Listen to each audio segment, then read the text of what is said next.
Inclinons nos têtes pour la prière. Bien-aimé Père Céleste, nous avons entendu le cœur. Crois seulement. Cela nous fait réaliser que c'est tout ce que nous devons faire pour hériter n'importe quelle promesse de Dieu. Il suffit de les croire, car il est écrit « Tout est possible à ceux qui croient ». Nous crions alors comme l'homme qui avait l'enfant épileptique « Seigneur, je crois, viens au secours de mon incrédulité ». Nous te remercions pour ta grande puissance, la glorieuse révélation de toi-même que tu nous as donnée en ces derniers jours. Cela rend notre cœur particulièrement heureux et joyeux de savoir que nous sommes entrés en contact avec le Dieu vivant, qui la confirme à son tour par des évidences physiques et matérielles, comme il l'a fait par le passé et l'a promis pour ce jour. Nous te sommes si reconnaissants, notre Dieu, en ce jour d'obscurité où personne ne semble savoir dans quelle direction aller. Nous sommes si contents d'avoir trouvé le lieu sûr, la retraite. Maintenant, bénis-nous ce soir, Seigneur, alors que nous parlons de ta parole. Et puissions-nous garder dans notre cœur les promesses qui nous sont données, les chérir avec respect et y obéir avec une discipline vraiment pieuse, car nous le demandons au nom de Jésus. Amen.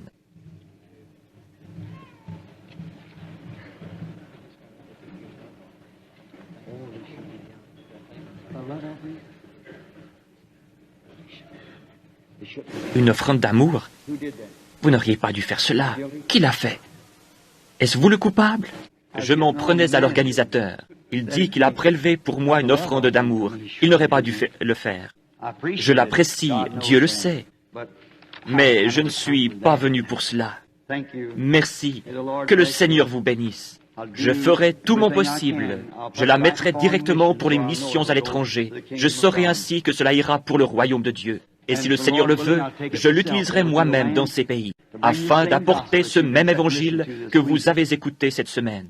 Je saurai alors que cela sera fait de la façon que vous croyez. Que le Seigneur m'aide à le faire. Je suis très reconnaissant pour tous ceux qui sont venus cette semaine.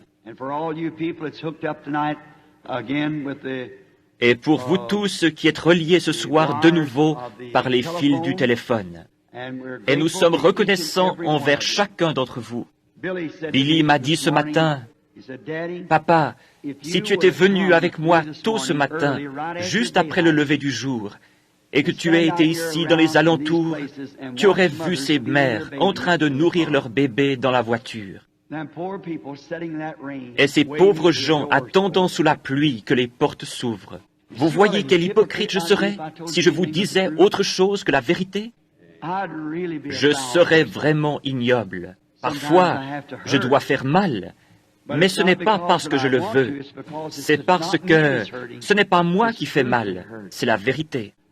Mais je crois que la raison pour laquelle vous venez, c'est que je suis tout à fait sincère avec vous et que je fais tout mon possible pour vous aider. Puisse le Seigneur aider chacun d'entre vous. Et maintenant, je veux remercier les gens de leur bienveillante coopération et aussi les gens de cette ville qui nous ont donné, qui nous ont permis de louer dans cette école l'auditorium et la salle de gymnastique. Et je veux remercier les personnes de l'administration, si elles sont ici, de même que Thurston Colvin, qui est gardien ici, pour sa précieuse coopération et pour nous avoir aidés à obtenir ceci et pour s'être trouvés chaque soir avec nous. Nous remercions la police de Jeffersonville d'être venue ici et d'avoir surveillé l'endroit pour un prix très bas. Je crois que c'est pour environ $2 l'heure que la police est venue ici en service spécial pour parquer les voitures, veiller à ce que rien n'arrive et que tout soit en ordre. Nous leur sommes reconnaissants. Et aussi le machiniste ici, je l'ai remarqué. Et vous tous qui dépendez d'ici, nous vous sommes certainement reconnaissants. Je remercie chacun d'entre vous pour les cadeaux. Billy m'en a apporté plusieurs cet après-midi. Il y avait des bois de bonbons, etc. L'un d'eux représentait les béatitudes, avec une image de Christ ouvragée à l'intérieur. C'était le sermon sur la montagne. Et c'était vraiment beau. Je vous remercie beaucoup. Et il y a tellement de choses que je ne sais comment vous remercier. Et aussi pour votre parrainage et le financement des réunions. Nous apprécions certainement cela de tout notre cœur. Que le Seigneur vous bénisse chacun richement. Billy m'a dit que beaucoup de personnes avaient demandé un entretien privé pendant ce temps et que beaucoup avaient de petits bébés à faire consacrer. Oh, comme je désire faire cela. Mais vous voyez, quand je suis venu cette fois, c'était si urgent que j'ai dû rester tout le temps à étudier cette parole et dans la prière afin d'apporter ces messages. Voyez-vous, ils sont extraordinaires pour nous. Parce qu'il s'agit de trouver la volonté de Dieu et de dire ensuite les choses. Et tout cela doit concorder et je dois demander à Dieu exactement ce qu'il faut apporter. Dieu voulant, nous reviendrons bientôt dès que nous pourrons disposer d'un jour. J'ai fait une proposition où j'ai mentionné quelque chose à propos de Pâques. Je ferais mieux de contrôler, parce que je crois que j'ai quelque chose de prévu en Californie à cette époque-là. Ainsi, c'est peut-être inexact. Cependant, lorsque nous reviendrons au tabernacle, nous vous enverrons une carte, l'Église, vous donnant la date et l'heure. Peut-être qu'à ce moment-là, je n'ai de nouveau pas consacré de temps à la prière pour les malades. Nous n'avons pas eu un seul service où nous avons amené les gens pour que l'on prie pour eux. Nous les avons envoyés à l'extérieur. Et nos frères ici ont prêché, frère Lee Vail et frère... Ces autres frères ont prêché, ont prié pour les malades et ont baptisé d'eau, me permettant ainsi de rester seul avec la parole. Nous remercions ces frères. Ils ont fait un superbe travail. Il y a ici tellement d'amis que j'aimerais rencontrer. J'ai regardé en bas et j'ai vu John et Earl. Il y a le docteur Lee Vail, l'un des organisateurs de la campagne, frère Roy Borders. Ces hommes, je n'ai même pas pu leur serrer la main. Je n'en ai pas eu l'occasion. Je pense à mes amis du Kentucky et des alentours, des amis dans le ministère. Combien j'aimerais leur serrer la main. Frère Blair, je l'ai remarqué ici l'autre jour. Et beaucoup de ces hommes que j'aime, ils sont allés à plusieurs réunions et je n'ai même pas pu leur serrer la main. J'essaye. Ce n'est pas parce que je ne veux pas le faire, c'est parce que je n'en ai pas le temps et que je dois me dépêcher. Pour ce qui est de consacrer les bébés, bien sûr, mon propre fils, mon petit-fils, le petit David, devait être consacré lors de cette réunion. Je n'ai pas eu le temps de le faire. Je suis maintenant 2 fois grand-papa. Ainsi, M. May, s'il est ici ce soir, m'a donné cette canne, et il me semble que je devrais bientôt l'utiliser. J'ai dit à Billy, la Bible a dit effectivement de multiplier et de remplir la terre. Mais tu n'en as pas reçu tout le fardeau. Ses petits-fils apparaissent rapidement. Et souvenez-vous, ma belle-fille était stérile au début. Elle ne pouvait pas avoir d'enfant. Mais un jour, en quittant une réunion, le Seigneur me parla et je lui dis, « Loïs, tu auras un fils. Le Seigneur t'a béni. Ton trouble féminin a disparu. » Le petit Paul est venu au monde 9 mois plus tard. 2 mois avant la naissance de ce bébé, j'étais à table un matin en train de déjeuner et Loïs et Billy étaient assis de l'autre côté de la table. Et j'ai vu Loïs en train de nourrir un petit bébé, entouré d'une couverture rose, ou plutôt bleue. Et Billy était assis dans le coin, en train de donner à manger au petit Paul. J'ai dit, « Billy, je viens d'avoir une vision. » Loïs était en train de nourrir un bébé, entouré d'une couverture bleue. Il dit, « Voilà ma tournée de chasse qui tombe à l'eau. Cela fait juste dans 9 mois. » 11 mois plus tard, le petit David naissait. Et je n'ai pas encore pu le consacrer au Seigneur, et je ne le pourrai pas avant notre retour. Ainsi, vous voyez ce que c'est. Combien j'aime les gens et leur compagnie. Mais nos frères ont prié pour les malades, et je sais que ce fut un succès. Chaque soir, nous avons prié pour les malades, l'un imposant les mains à l'autre, ce qui nous a permis de toucher l'ensemble. Mais peut-être que Dieu voulant, je l'inscrirai sur la carte si nous l'envoyons. Lorsque je reviendrai, j'aimerais de nouveau consacrer environ 2 ou 3 jours uniquement à la prière pour les malades et de cette manière faire ce que nous pouvons dans ce sens. Je veux de nouveau remercier les gens de leur aide. Maintenant, durant quelques instants, je veux faire quelques remarques à propos du message de ce matin. Il est évident que je n'ai pas réussi à le terminer complètement, mais je pense que vous comprenez. Et je suis sûr que vous ne saurez jamais ce que ce fut pour moi de faire cela. Cela vous semble très simple, mais voyez-vous ce que vous faites? Vous prenez la place de Dieu en déclarant quelque chose comme ça.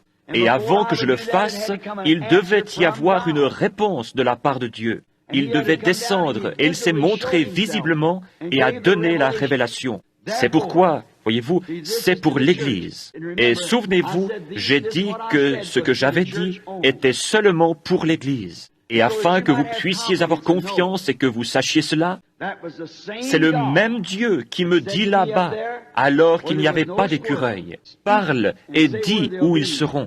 Et c'est arrivé 3 fois de suite. Or, s'il peut, par cette même parole, créer quelque chose qui n'est pas là, à combien plus forte raison ceci tiendra-t-il bon au jour du jugement? Voyez-vous, des gens étaient là pour voir ces choses et les savoir.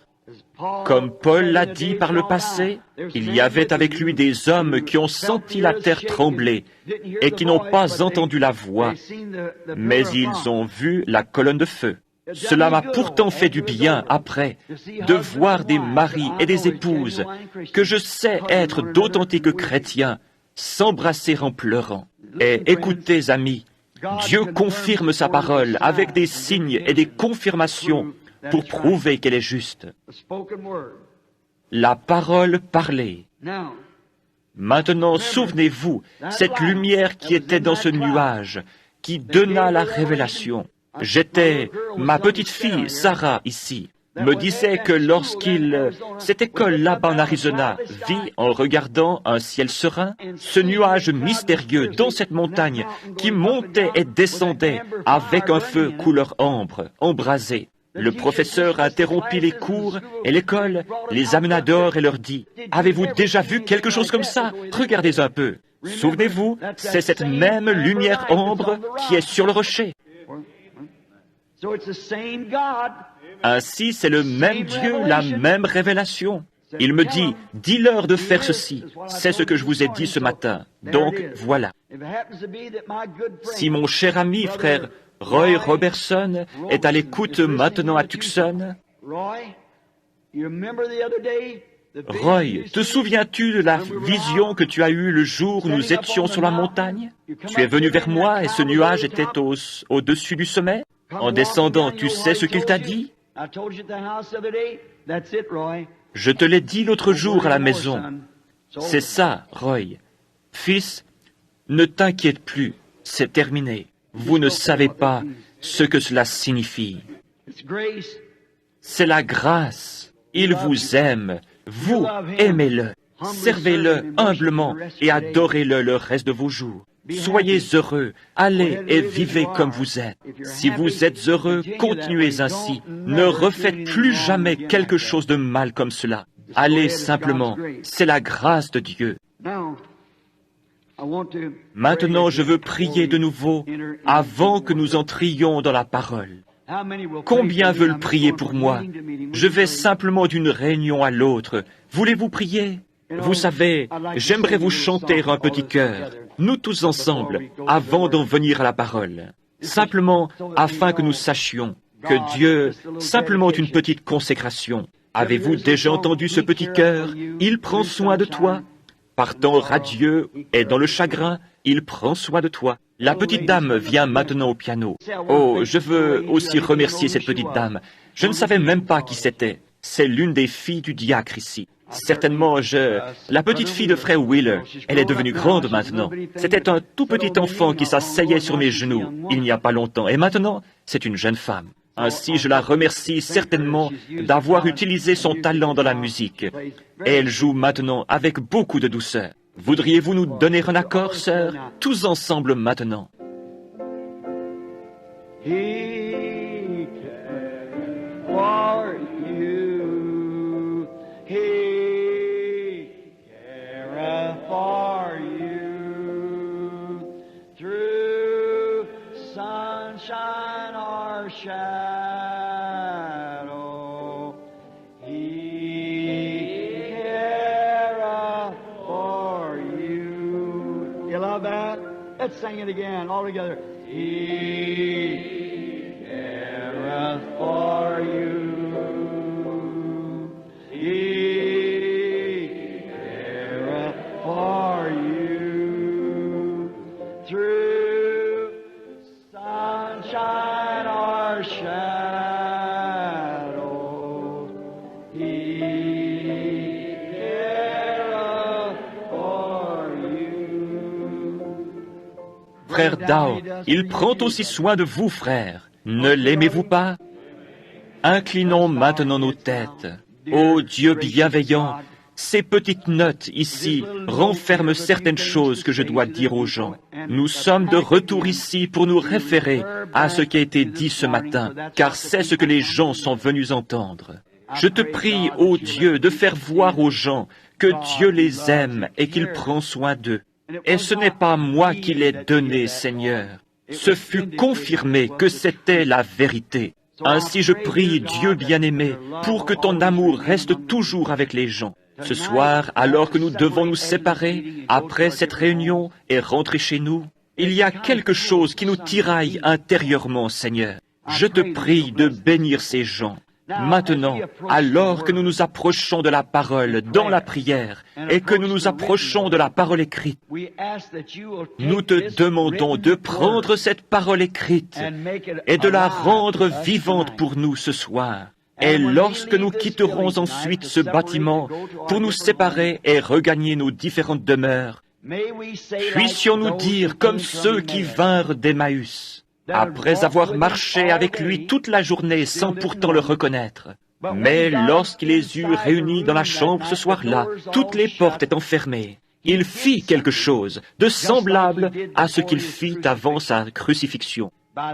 Par cela, ils surent qu'il était ressuscité. Fais-le de nouveau ce soir, Seigneur. Accorde-le alors que les portes sont fermées et que ton petit groupe est ici dans la tente. Et Père, lorsque nous retournerons chez nous, nous dirons comme eux, notre cœur ne brûlait-il pas au-dedans de nous lorsqu'il nous parlait en chemin? Nous nous remettons entre tes mains avec tout, Seigneur.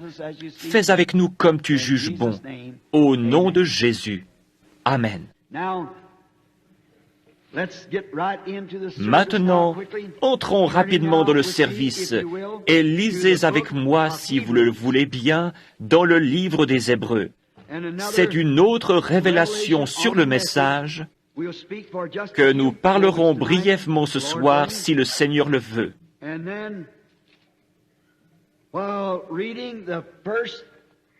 Puis, après avoir lu les 3 premiers versets de Hébreux 7, 1 à 3, nous les commenterons. Et nous ne savons pas ce que le Seigneur fera. Nous ne savons pas. Tout ce que nous faisons, c'est de croire, veiller, prier. Est-ce juste? Et croire qu'il fera tout concourir au bien de ceux qui l'aiment, parce qu'il l'a promis.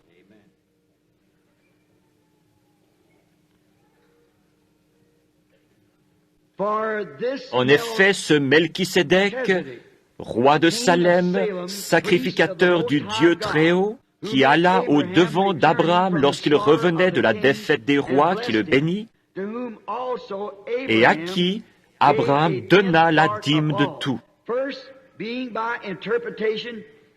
qui est d'abord roi de justice, d'après la signification de son nom, ensuite roi de Salem, c'est-à-dire roi de paix.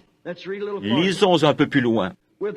Qui est sans père, sans mère, sans généalogie, qui n'a ni commencement de jour, ni fin de vie, mais qui est rendu semblable au Fils de Dieu. Ce Melchisédek demeure sacrificateur à perpétuité.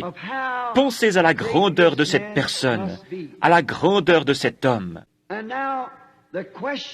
Et maintenant, la question se pose, qui est cet homme? Les théologiens ont eu différentes idées, mais depuis l'ouverture des 7 sceaux, le livre qui était mystérieux pour nous, Selon Apocalypse 10, 1 à 7, tous les mystères écrits dans ce livre qui ont été cachés à l'âge des réformateurs sont censés être dévoilés par l'ange du dernier âge de l'Église. Combien savent que c'est juste? C'est juste.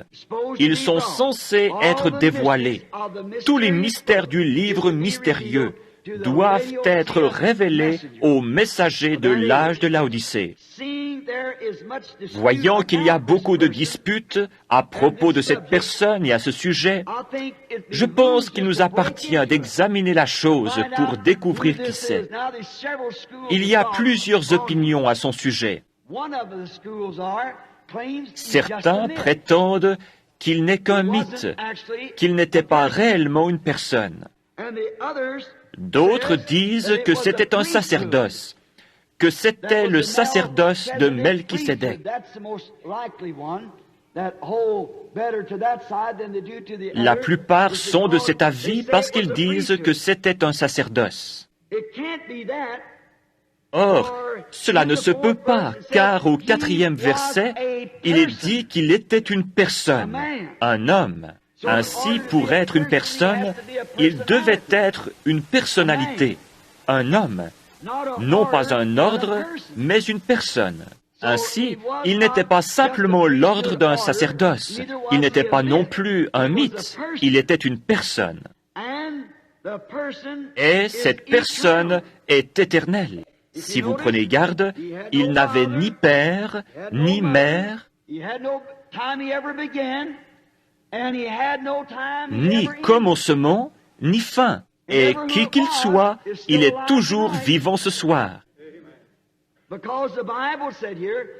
Parce que la Bible dit ici qu'il n'avait ni père, ni mère, ni commencement de jour, ni fin de vie. Ainsi, cela doit être une personne éternelle. Est-ce juste? Une personne éternelle. Ainsi, cela ne peut être qu'une personne, c'est Dieu, parce qu'il est le seul qui soit éternel, Dieu. J'aimerais que vous lisiez une fois 1 Timothée 6, 15 et 16, si vous le voulez bien. Maintenant, la chose que j'affirme, c'est qu'il était Dieu, parce qu'il est la seule personne à pouvoir être immortel. Et c'est Dieu se transformant en une personne. C'est ce qu'il était. Ni père, ni mère, ni commencement de vie, ni fin de jour. Maintenant, nous découvrons dans les Écritures que beaucoup enseignent qu'il y a 3 personnalités dans la divinité. Or, vous ne pouvez pas avoir de personnalité sans que cela soit une personne. Il faut une personne pour faire une personnalité. Un pasteur baptiste est venu me trouver chez moi il y a quelques semaines, où il m'a plutôt téléphoné et m'a dit « Un jour où vous aurez le temps, j'aimerais vous corriger à propos de la divinité. » Je lui ai dit « J'ai le temps en ce moment parce que je veux être dans le vrai et nous mettons tout le reste de côté pour cela. » Il est alors venu et m'a dit « Frère Branham, vous enseignez qu'il n'y a qu'un Dieu. » Je lui ai répondu, « Oui, monsieur. » Il a dit, « Eh bien, je crois qu'il y a un Dieu, mais un Dieu en 3 personnes. » J'ai dit, « Monsieur, pourriez-vous répéter cela ?» Il a dit, « Un Dieu en 3 personnes. » Je lui ai demandé, « Où êtes-vous allé à l'école ?» Voyez-vous? Et il m'a nommé un collège biblique. Je lui ai dit, « Je peux croire cela. Mais vous ne pouvez pas être une personne sans être une personnalité. Et si vous êtes une personnalité, vous êtes une personnalité par vous-même. Vous êtes un être séparé et individuel. Il m'a dit, eh bien, les théologiens ne peuvent même pas l'expliquer. J'ai dit, c'est par révélation. Et il a dit, je ne peux pas accepter de révélation. Je lui ai dit, alors il n'y a aucun moyen que Dieu se fasse connaître à vous, parce que c'est caché aux yeux des sages et des intelligents, et c'est révélé aux enfants. Révélé, une révélation. Révélé aux enfants qui sont prêts à l'accepter, à apprendre. J'ai ajouté, il n'y aurait aucun moyen pour que Dieu se fasse connaître à vous. Vous vous fermez à lui. La Bible entière est la révélation de Dieu. L'Église entière est bâtie sur la révélation de Dieu. Il n'y a aucun moyen de connaître Dieu si ce n'est par révélation. Celui à qui le Fils veut le révéler, une révélation. Tout est révélation. Ainsi, en n'acceptant pas la révélation, vous n'êtes qu'un théologien froid. Il n'y a aucun espoir pour vous. Maintenant, nous découvrons que cette personne n'avait ni père, ni mère, ni commencement de jour, ni fin de vie. C'était Dieu, en morphé. Le mot grec signifiant changer fut utilisé. Il se changea, en morphé, d'une personne en une personne. Le mot grec, en morphé, fut pris au théâtre, où une personne change de masque pour devenir un autre personnage. Comme à l'école récemment, je crois que c'était juste avant que Rebecca passe son diplôme. Ils ont eu une des pièces de Shakespeare, et un jeune homme dut changer de vêtements plusieurs fois parce qu'il devait jouer 2 ou 3 rôles différents, tout en étant la même personne. Une fois, il jouait celui du vilain, et lorsqu'il apparut la fois suivante, il était un autre personnage. Or, le mot grec « en morphé » signifie qu'il changea de masque. Et c'est ce que Dieu a fait. C'est le même Dieu tout le temps. Dieu sous la forme du Père, de l'Esprit, de la colonne de feu. Ce même Dieu a été fait chair et habita parmi nous. En morphé. Il fut manifesté de telle manière qu'on puisse le voir. Et maintenant, ce même Dieu est le Saint-Esprit. Père, Fils, Saint, non pas 3 dieux, mais 3 fonctions, 3 actes du Dieu unique.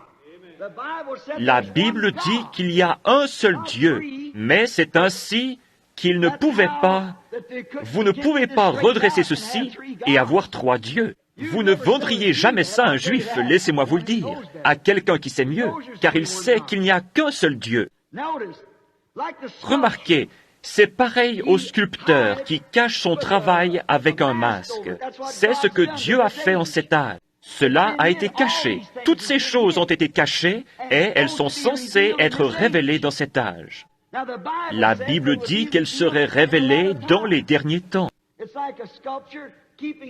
C'est pareil à un sculpteur qui garde son œuvre entièrement cachée jusqu'au moment où il en retire le masque et alors, c'est ainsi qu'a été la Bible.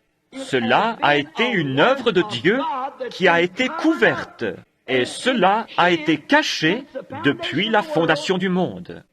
C'est un mystère à 7 faces, et Dieu a promis qu'en ce jour, dans l'âge de cette église de Laodicée, il retirerait le masque du tout et que nous pourrions le voir. Quelle chose glorieuse! Dieu, en morphé, masqué dans une colonne de feu. Dieu, en morphé, dans un homme appelé Jésus. Dieu, en morphé, dans son Église. Dieu au-dessus de nous. Dieu avec nous. Dieu en nous. Dieu s'abaissant. Là-haut, il était saint. Personne ne pouvait le toucher. Il s'établit sur la montagne. Et même si un animal touchait la montagne, il devait mourir. Puis, Dieu descendit, changea de tente et vécut avec nous. Devint l'un de nous et nous l'avons touché. La Bible dit, 1 Timothée 3,16, sans contredit le mystère de la piété est grand. Dieu a été manifesté en chair. Des mains l'ont touché. Dieu a mangé de la viande. Dieu a bu de l'eau. Dieu a dormi. Dieu a pleuré. Il était l'un de nous. C'est merveilleusement typifié dans la Bible. C'était Dieu au-dessus de nous. Dieu avec nous. Maintenant, c'est Dieu en nous, le Saint-Esprit. Non pas la 3e personne, la même personne. Dieu descendit, fut fait chair et mourut en Christ afin de pouvoir purifier l'Église et ainsi entrer en elle et avoir communion. Dieu aime la communion. C'est pour cela qu'il créa l'homme au commencement, pour la communion. Dieu habite seul, avec des chérubins. Maintenant, remarquez, il créa l'homme, et celui-ci tomba. Il est donc descendu et a racheté l'homme, parce que Dieu aime être adoré. Le mot Dieu, lui-même, signifie sujet d'adoration. Et ce qui vient parmi nous, sous forme d'une colonne de feu, comme quelque chose qui change nos cœurs, c'est le même Dieu qui a dit que la lumière soit et la lumière fut. Il est le même hier, aujourd'hui et éternellement. Au commencement, Dieu habitait seul, avec ses attributs, comme j'en ai parlé ce matin. Ce sont ses pensées. Il n'y avait rien, sinon Dieu seul. Mais il avait des pensées. De même, un grand architecte peut réfléchir et dessiner dans son esprit ce qu'il pense construire ou créer. Or, il ne peut pas créer. Il peut prendre quelque chose qui a déjà été créé et lui donner une forme différente. Parce que Dieu est le seul qui peut créer. Mais il imagine ce qu'il va faire. Et ce sont ses pensées, ses désirs. C'est donc une pensée. Et quand il l'exprime, c'est alors une parole. Et une parole est... Une pensée, lorsqu'elle est exprimée, c'est une parole. Une pensée exprimée est une parole. Mais cela doit être premièrement une pensée. Ainsi, ce sont les attributs de Dieu. Puis, cela devient une pensée et ensuite une parole.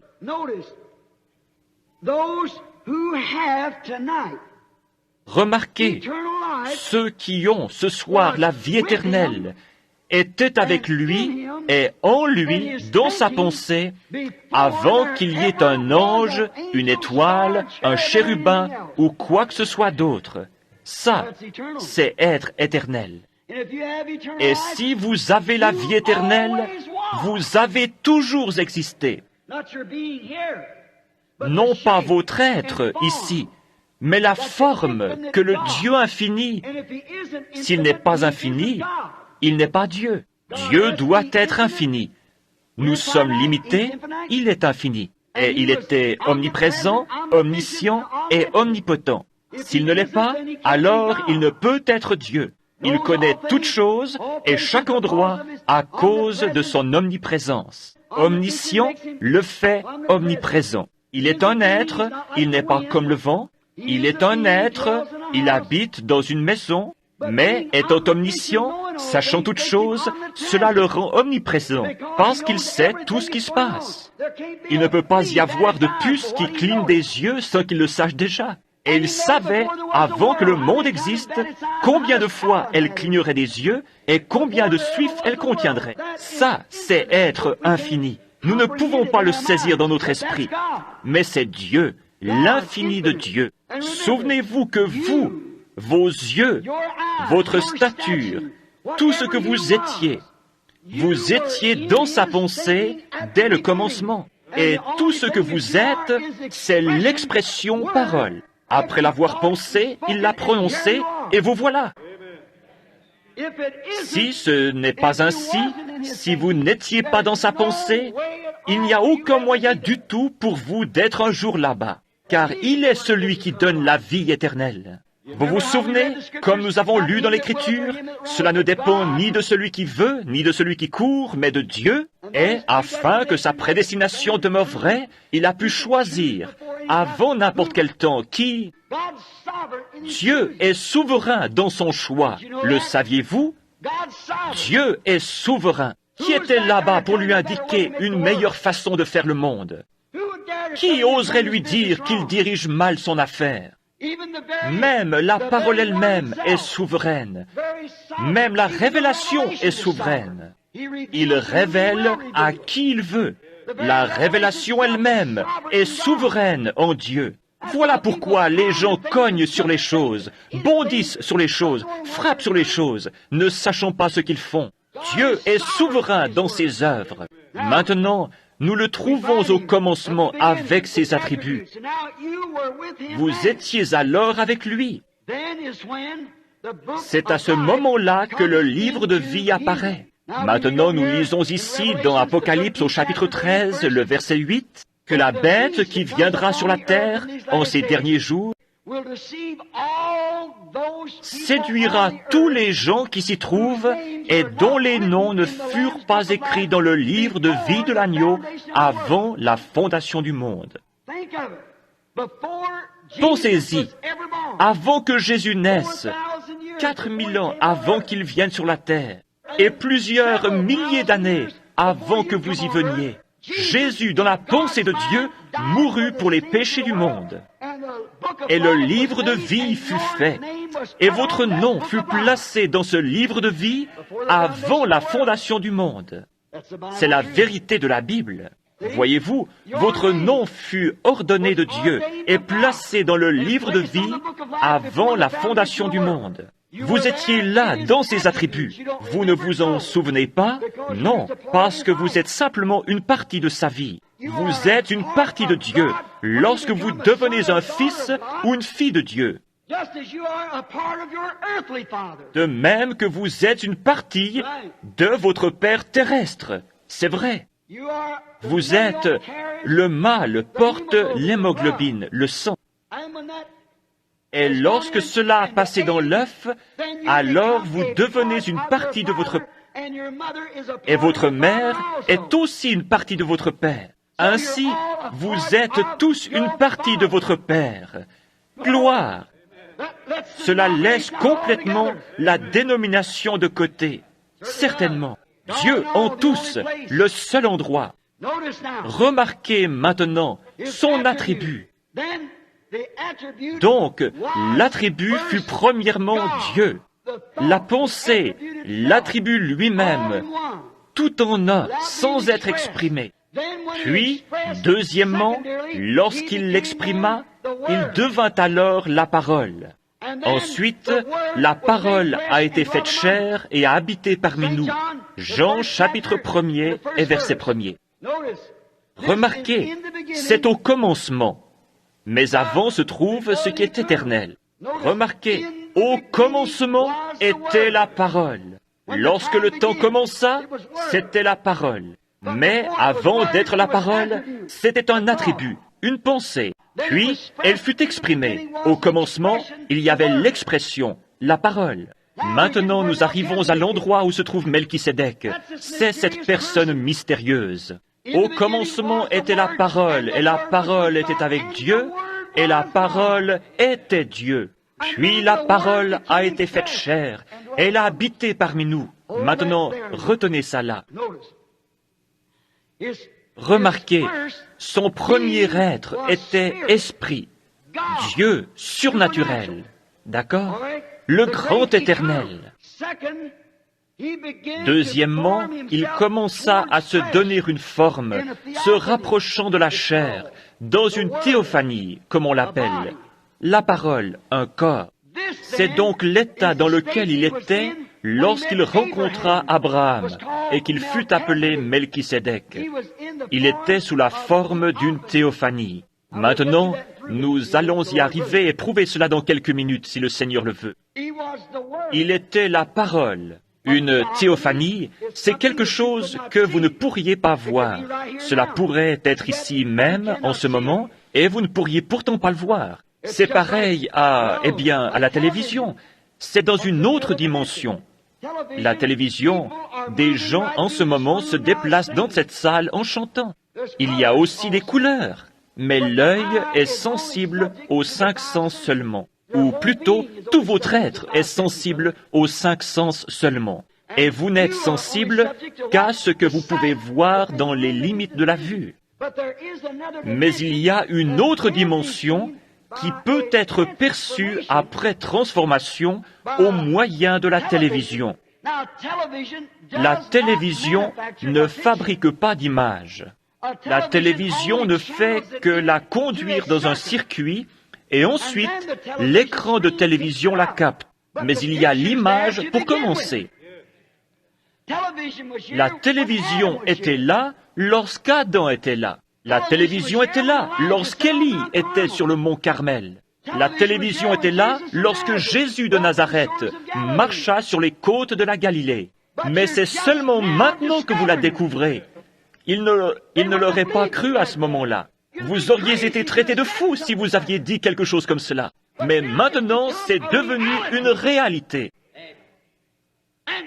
Et c'en est également une que Christ est ici. Les anges de Dieu sont ici. Et un jour, dans le grand millénium à venir, ce sera plus réel que la télévision ou n'importe quoi d'autre, parce qu'ils sont ici.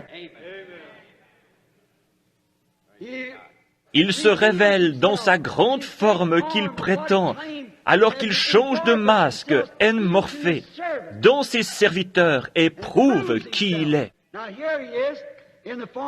Maintenant le voici sous la forme de l'Esprit, puis il vient sous la forme de en morphée. Il est apparu à Abraham en morphée.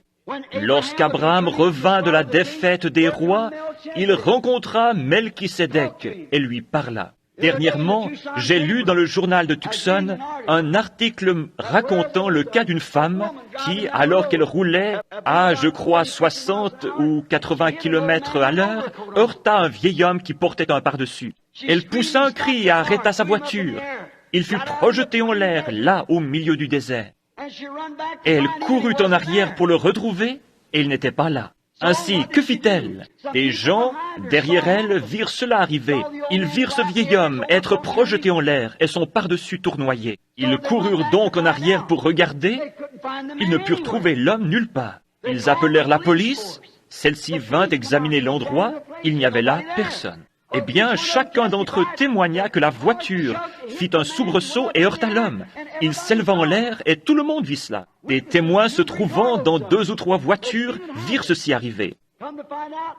On découvrit finalement que 5 ans auparavant, un vieil homme portant un pardessus avait été heurté et tué au même endroit.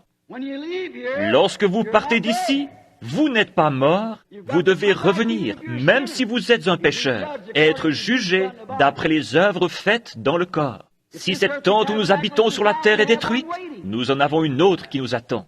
En morphée, c'est la parole. Or Dieu, à ce stade de sa création, forma plus tard, dans la chair, Jésus. À partir de quoi? À partir du grand esprit du commencement, puis cela devint la parole, alors qu'il commençait à se manifester. La parole ne se fait pas encore, elle est simplement prononcée, en morphée. Plus tard, il devient chair en Jésus, mortel, pour goûter à la mort pour nous tous pécheurs. Lorsqu'Abraham le rencontra, il était Melchisédek. Il dévoile ici ce que tous les attributs feront à la fin ultime. Chaque fils d'Abraham, chaque fils de la foi fera absolument la même chose. Mais je veux voir de quelle façon nous devons venir. Nous le voyons aussi révélé ici dans Ruth et Bose, comme parents rédempteurs, et comment ils devaient venir pour être chers. Maintenant, nous voyons que les fils, attributs de son esprit, ne sont pas encore entrés dans le corps parole, mais une théophanie. Ce corps est soumis à la parole, attendant avec un ardent désir la transformation du corps. Maintenant, la différence entre lui et vous, en tant que fils, voyez-vous, il était au commencement la parole, un corps en morphée. Il y est entré et y a vécu dans la personne de Melchisédek. Puis, plus tard, nous n'avons plus jamais entendu parler de Melchisédek, parce qu'il est devenu Jésus-Christ. Melchisédek était le sacrificateur, mais il est devenu Jésus-Christ. Or, vous avez contourné cela, parce que sous cette forme, il connaissait toutes choses. Et vous n'avez encore jamais été capable de connaître cela. Vous êtes venu comme Adam, comme moi. Vous avez passé de l'attribut à la chair pour être tenté. Mais lorsque cette vie ici sera terminée, si cette tente où nous habitons sur la terre est détruite, nous en avons déjà une autre qui nous attend. C'est là que nous allons, c'est la parole. Alors nous pouvons regarder en arrière et voir ce que nous avons fait. Maintenant, nous ne le comprenons pas. Nous ne sommes encore jamais devenus la parole. Nous sommes simplement devenus l'homme chair, non la parole. Mais, et regardez bien, cela montre clairement que vous ne serez jamais la parole à moins d'avoir été une pensée au commencement. Cela prouve la prédestination de Dieu. Voyez-vous, vous ne pouvez pas être la parole à moins d'être une pensée. Vous deviez être premièrement dans la pensée. Mais vous voyez, pour passer par la tentation, vous avez dû contourner la théophanie. Vous avez dû descendre ici dans la chair pour être tenté par le péché. Et alors, si vous... Tout ce que le Père m'a donné viendra à moi, et je le ressusciterai au dernier jour. Vous voyez, vous deviez être là d'abord. Alors vous voyez, il est descendu, suivant la ligne habituelle, allant de l'attribut à... Avant la fondation du monde, son nom fut mis dans le livre de vie de l'agneau. Puis, de là, il est devenu la parole, la théophanie, qui pouvait apparaître et disparaître. Puis, il est devenu chair et est reparti. Il a ressuscité ce même corps dans un état glorifié. Mais vous avez contourné la théophanie et êtes devenu l'homme chair pour être tenté par le péché. Et alors, si cette tente où nous habitons sur la terre est détruite, nous en avons déjà une autre qui nous attend. Nous n'avons pas encore les corps. Mais regardez, lorsque ce corps reçoit l'Esprit de Dieu, la vie immortelle à l'intérieur de vous, cela rend ce corps soumis à Dieu. Alléluia! Celui qui est né de Dieu ne pratique pas le péché. Il ne peut pas pécher. Romains 8:1. Il n'y a donc maintenant aucune condamnation pour ceux qui sont en Jésus-Christ. Ils marchent non selon la chair, mais selon l'Esprit. Vous y êtes. Voyez-vous, cela rend votre corps soumis. Vous n'avez pas à dire, « Oh, si je pouvais simplement arrêter de boire, si je pouvais simplement entrer simplement en Christ. » Tout cela disparaît. Voyez-vous? Parce que votre corps est soumis à l'Esprit. Il n'est plus soumis aux choses du monde. Elles sont mortes. Elles sont mortes. Vos péchés sont ensevelis dans le baptême. Et vous êtes une nouvelle création en Christ. Et votre corps devient soumis à l'Esprit et vous essayez de vivre correctement. Comme vous, femmes, qui prétendez avoir le Saint-Esprit et qui sortez en portant des shorts, etc. Comment pouvez-vous faire cela? Comment l'Esprit de Dieu, en vous, pourrait-il vous laisser faire une telle chose? Cela ne se peut simplement pas, vraiment pas. Il n'est pas un esprit corrompu, il est un esprit saint. Et alors, quand vous devenez soumis à cet esprit, cela fait que tout votre être est soumis à cet esprit. Et cet esprit n'est rien d'autre au monde que cette semence parole rendue manifeste ou vivifiée. Alléluia! Rendue vivante. Et quand la Bible dit « Ne fais pas ceci », ce corps lui obéit rapidement. Il n'y a pas de question. Et qu'est-ce? C'est le gage de la résurrection. Ce corps ressuscitera, car cela a déjà commencé. Il était une fois sujet au péché, dans le bourbier et la corruption, mais maintenant il a le gage. Il est devenu céleste. Or, c'est le gage que vous allez dans l'enlèvement. C'est le gage. Une personne malade qui se meurt, pour qui il ne reste plus que la mort. C'est tout ce qui peut arriver. J'ai vu l'ombre de personnes dévorées par le cancer et la tuberculose, et je les ai revues un peu plus tard, parfaitement normales et pleines de force.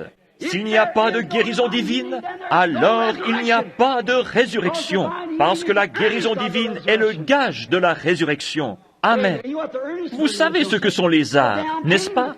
C'est l'acompte. Il fut blessé pour nos péchés, par ses meurtrissures, nous sommes guéris. Remarquez, comme c'est merveilleux, comme nous l'aimons.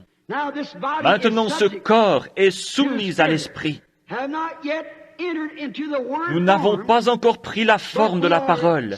Nous avons toujours la forme de la chair, mais soumis à la parole. La mort dans la chair nous y amènera. Pensez à un petit bébé. C'est la même chose. Vous pouvez prendre une femme, peu importe sa méchanceté, quand elle est enceinte et sur le point d'être mère. Observez, avant que ce bébé naisse, Peu m'importe combien la femme est cruelle, elle devient très douce. Il y a quelque chose en elle qui semble pieux lorsqu'elle est sur le point de devenir mère par ce bébé. Pourquoi cela? Ce petit corps, il n'est pas encore vivant. Voyez-vous, tout ce qu'il est, c'est juste de la chair et des muscles. Ces petits seaux, ce sont simplement les muscles qui travaillent. Mais lorsqu'il sort du sein, Dieu souffle en lui le souffle de vie, et alors il pousse un cri. Voyez-vous, aussi sûr qu'un corps naturel est formé, il y a un corps spirituel pour le recevoir dès qu'il arrive ici. Alors, quand un homme naît de nouveau du ciel, il devient un bébé esprit en Christ. Et lorsque cette robe de chair est abandonnée, il y a un corps naturel, une théophanie où nous allons, un corps que des mains n'ont pas fait et qui n'est pas né d'une femme. Puis ce corps retourne chercher le corps glorifié. C'est la raison pour laquelle Jésus alla en enfer lorsqu'il mourut et prêcha aux âmes qui étaient en prison.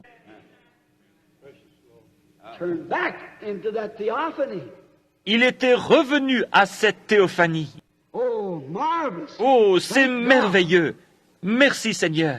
2 Corinthiens 5:1, si ce corps où nous habitons sur la terre est détruit, cette tente où nous habitons sur la terre, nous en avons un autre. Voyez-vous, nous avons contourné cela afin de venir directement de Dieu, l'attribut pour être chair, et être tenté et testé par le péché comme le fut Adam.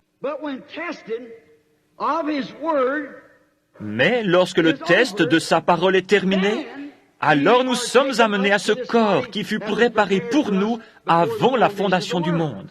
C'est la parole que nous avons sautée afin de venir ici en bas pour être tentés et testés. Si nous avions passé par cela, il n'y aurait pas eu de tentation. Nous aurions su toutes choses. C'est la raison pour laquelle Jésus savait toutes choses. C'est qu'il était la parole avant d'être chair. Puis, nous devenons la parole. Ici, nous sommes formés à l'image de la parole pour être participants de la parole. Nous nourrissons de la parole en étant prédestinés depuis le commencement. Vous voyez cette petite étincelle de vie que vous aviez en vous dès le commencement, dès que vous avez commencé votre voyage. Beaucoup parmi vous peuvent s'en souvenir. Vous vous êtes joints à cette église-ci et joints à cette église-là. Vous avez essayé ceci et cela. Rien ne vous a satisfait. C'est vrai. Mais un jour, vous l'avez simplement reconnu. C'est vrai.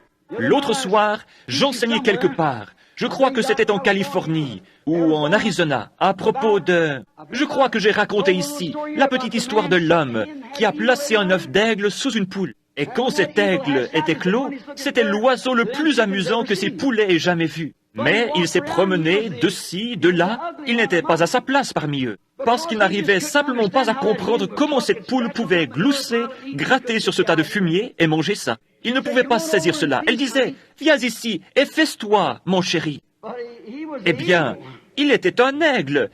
Il ne mangeait simplement pas de cette façon.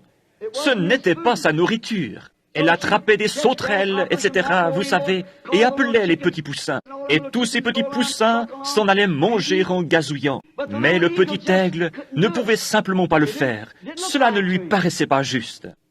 Un jour, sa maman partit à sa recherche. Il entendait cette poule glousser, et il essayait de son mieux d'y arriver aussi, mais il ne le pouvait pas. Il essaya de piauler comme un poussin, mais il n'y arrivait pas. Voyez-vous, c'était un aigle. C'était un aigle pour commencer. Il fut simplement couvé par une poule. C'est pareil à certains membres d'Église. C'est à peu près ainsi, environ un sur une couvée est juste. Mais un jour, sa maman survola l'endroit. Elle poussa un cri. Il le reconnut. Cela paraissait juste. Pourquoi? C'était un aigle pour commencer. C'est ainsi avec l'Évangile ou la parole, la puissance de Jésus-Christ. Lorsqu'un homme a été prédestiné à la vie éternelle et qu'il entend cette intonation véritable, ce cri de Dieu, rien ne peut l'en détourner. L'Église ira peut-être. Le temps des miracles est passé. Cote, cote, cote. Tiens-toi là et mange ceci. Tiens-toi là et mange cela. Cette nourriture de basse-cour ne lui suffit plus. Il est parti.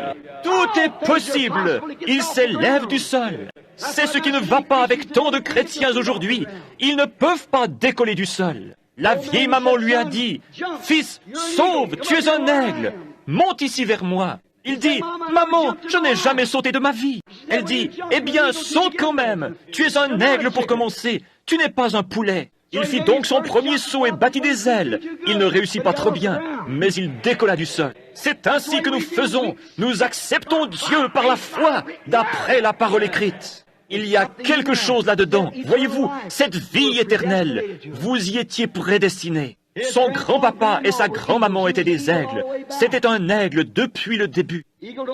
Les aigles ne se mélangent pas à d'autres choses.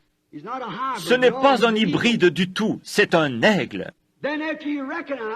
Après avoir reconnu que la parole de Dieu elle-même était de la nourriture d'aigle, il laissa les autres choses. Vous avez alors été transformés en l'image vivante du Dieu vivant. Vous avez entendu quelque chose venant de votre théophanie. Si ce corps où nous habitons sur la terre est détruit, nous en avons un autre qui nous attend. Vous dites, est-ce bien vrai, frère Branham? Très bien, prenons quelques aigles et regardons-les pendant quelques minutes. Il y avait un homme appelé Moïse. Vous savez tous qu'un prophète est appelé dans la Bible un aigle. Il y avait un prophète appelé Moïse. Un jour, Dieu l'appela. Il ne voulait pas le laisser rentrer dans le pays, et il mourut sur un rocher. Les anges l'emportèrent et l'ensevelirent. Il y eut un autre homme, un aigle, qui n'eut même pas besoin de mourir. Il traversa simplement le Jourdain, et Dieu fit descendre un char. Et il quitta cette robe de chair, et s'éleva et gagna le prix éternel. 800 ans plus tard, 800 ans plus tard, sur la montagne de la transfiguration, se tenaient ces deux hommes. Le corps de Moïse était pourri depuis des centaines d'années. Mais il avait là une forme telle que même Pierre, Jacques et Jean le reconnurent. Amen. Si cette tente où nous habitons sur la terre est détruite, si vous êtes un attribut de Dieu exprimé ici sur la terre, vous avez un corps qui vous attend lorsque vous quittez ce monde. Ils étaient là, sur la montagne de la transfiguration, dans leur théophanie, car ils étaient des prophètes à qui la parole était venue. Remarquons aussi un autre prophète qui s'appelait Samuel. C'était un grand homme. Il avait enseigné Israël et leur avait dit qu'il ne devrait pas avoir de roi. Il leur dit, « Vous ai-je déjà dit une seule chose au nom du Seigneur qui ne soit pas arrivé ?» Ils répondirent, « Non, tout ce que tu as dit au nom du Seigneur est arrivé. » C'était un prophète et il est mort. Environ 3 ou 4 ans plus tard, le roi eut des difficultés. C'était avant que le sang de Jésus-Christ soit versé. Il était au paradis. Et une sorcière d'Endor demanda que quelqu'un vienne consoler Saül. Et lorsque la sorcière le vit là, debout, elle s'écria, « Je vois un Dieu qui monte de la terre. » Et après que l'homme ait été mort, enseveli, et qu'il est pourri dans la tombe, il se tenait là, dans cette caverne, revêtu de sa robe de prophète, et il était toujours un prophète. Amen. Car il dit, « Pourquoi m'as-tu tiré de mon repos, puisque tu es devenu l'ennemi de Dieu ?» Observez-le prophétiser. « Demain soir, vers cette heure même, tu seras avec moi. » Il était toujours un prophète, bien qu'il ait quitté ce corps. Voyez-vous, il vint ici, et il était une partie de cette parole. Il entra donc de la vie de la chair dans le corps qui avait été préparé pour lui avant la fondation du monde. Il entra dans la théophanie, ce qui était la parole. Avez-vous saisi cela? C'est là que tous les croyants vont lorsqu'ils partent d'ici. Alors, dans cette forme, le voile est levé. Vous voyez que vous êtes aussi la parole lorsque vous entrez là-dedans. De même qu'un petit bébé, comme je l'ai déjà dit il y a quelques instants. Maintenant, remarquez, je loue Dieu pour l'ouverture de ces sceaux qui nous permettent de connaître ces choses. Maintenant, la véritable révélation de Melchisédek apparaît. Et elle montre qu'il était Dieu, la parole, avant de devenir chair. Dieu, la parole. Parce qu'il devait l'être. Personne d'autre ne pouvait être immortel comme lui. Voyez-vous, j'ai eu un père et une mère. Vous aussi. Jésus avait un père et une mère. Mais cet homme n'avait ni père ni mère. Jésus eut un commencement. Cet homme pas. Jésus donna sa vie. Cet homme ne le pouvait pas parce qu'il était la vie. Et c'est absolument le même homme tout le temps. J'espère que Dieu vous le révèle. Absolument la même personne tout le temps. Remarquez son titre, roi de justice. Hébreux 7, 2. Roi de justice et roi de paix. Il est deux rois. Maintenant, observez, Hébreux 7, 2. Roi de justice et aussi roi de paix. Il est deux rois là. Or, depuis qu'il est venu dans la chair et que son corps a été enlevé, dans Apocalypse 21, 16, il est appelé le roi des rois. Il est tous les trois à la fois. Voyez-vous, roi Dieu, roi Théophanie, roi Jésus. Il est le roi des rois. Tous s'est rencontrés comme l'âme, le corps et l'esprit. Tous se finissent par n'en former qu'un. Il est aussi le Père, qui était en premier, le Fils et le Saint-Esprit, l'Esprit. Roi de justice, l'attribut, esprit, la théophanie, roi de paix, la théophanie. Et dans la chair, il était roi des rois, la même personne. Quand la théophanie, lorsque Moïse le vit dans Exode 33, 2, il était une théophanie. Moïse voulait voir Dieu. Il avait entendu sa voix, il l'avait entendu lui parler, et l'avait vu là, dans un buisson, sous la forme d'une grande colonne de feu. Et Moïse dit, « Qui es-tu? Je veux savoir qui tu es. Si tu me laisses te voir, j'aimerais voir ta face. » Il dit, « Aucun homme ne peut voir ma face. » Il ajouta, « Je mettrai ma main sur tes yeux, et je passerai. Et tu pourras voir mon dos, mais non ma face. » Voyez-vous? Et lorsqu'il passa, c'était le dos d'un homme. C'était la théophanie. Alors la parole qui est venue à Moïse, « Je suis », c'était la parole. La parole est venue à Moïse sous la forme d'une colonne de feu, dans un buisson ardent, le « Je suis ». En tant que parole de la théologie, de la théophanie, excusez-moi. Il est venu vers Abraham sous le chêne en tant qu'homme. Maintenant, regardez ceci. Un homme est venu vers Abraham. Ils étaient trois. Et ils se sont assis sous un chêne. Et remarquez, après avoir parlé à Abraham, pourquoi est-il venu? Abraham était celui qui avait la promesse et le message du Fils qui allait venir. Et il était aussi le prophète de la parole de Dieu, qui avait confiance dans la parole de Dieu, qui considérait comme n'existant pas tout ce qui était contraire. Voyez-vous comme la parole est parfaite? La parole est venue au prophète. Voyez-vous, il y avait là Dieu dans une théophanie, et la Bible dit que la parole vient au prophète. Et là se trouvait la parole dans la théophanie. Maintenant vous dites, était-ce Dieu? Abraham a dit que c'était lui. Il a dit que son nom était, il l'appela Elohim. Or, dans Genèse 1, vous voyez ceci. Au commencement, Elohim créa les cieux et la terre. Dans Genèse 18, nous voyons qu'Abraham appela cette personne qui s'assit là et lui parla, qui put lui dire les secrets de son cœur et ce que Sarah pensait derrière lui.